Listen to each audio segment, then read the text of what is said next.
लेके डोला आहूँ संगवारी मोर।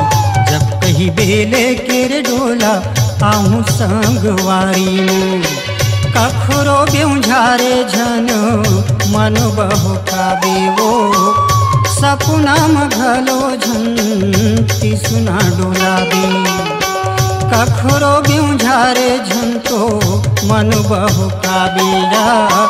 सपना मघलो झन तिसुना डोलाबे। जब आबे तोरे संग जाहूँ संगवारी मोर। जब आबे तोरे संग जाहूँ संगवारी मोर।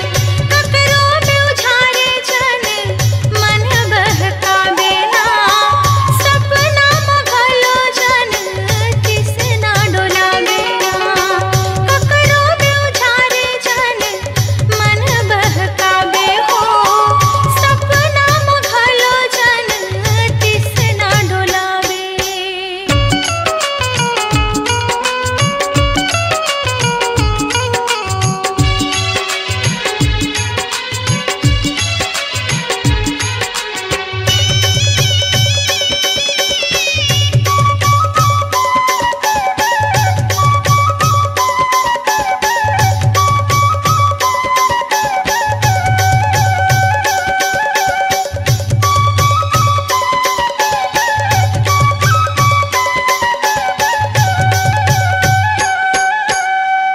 धनवान वाही तोला सुख के साधन बताई।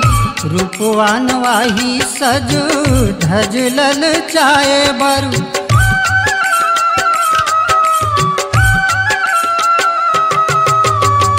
धनवान वाही तोला सुख के साधन बताई।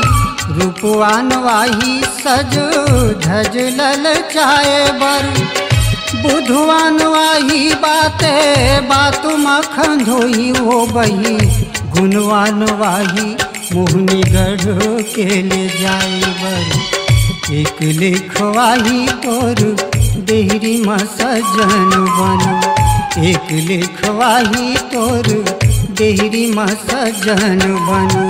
कैसनो रिझाही तबो झन रिझ जाबेला। सपना मघलो झन तो तिसना डोलाबे। सपना मघलो झन या तिसना डोलाबे।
लक्ष्मी के बिना कोठा अंगना तुलसी के बिना अशुद्ध अशुभ गढ़ दलिद्री मकंग लाहे।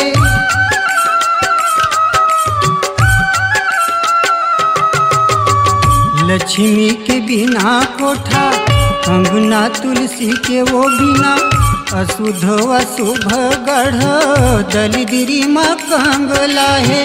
तैसे मोरो घर बारी सुवारी नारी के वो बिना समझ मयारू माढ़े भूतोवा पे बंगला है।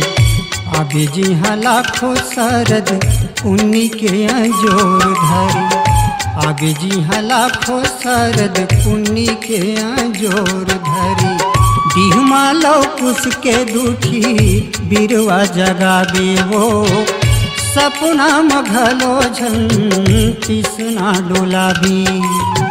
सपना मघलो झन तिसना डोलाबी।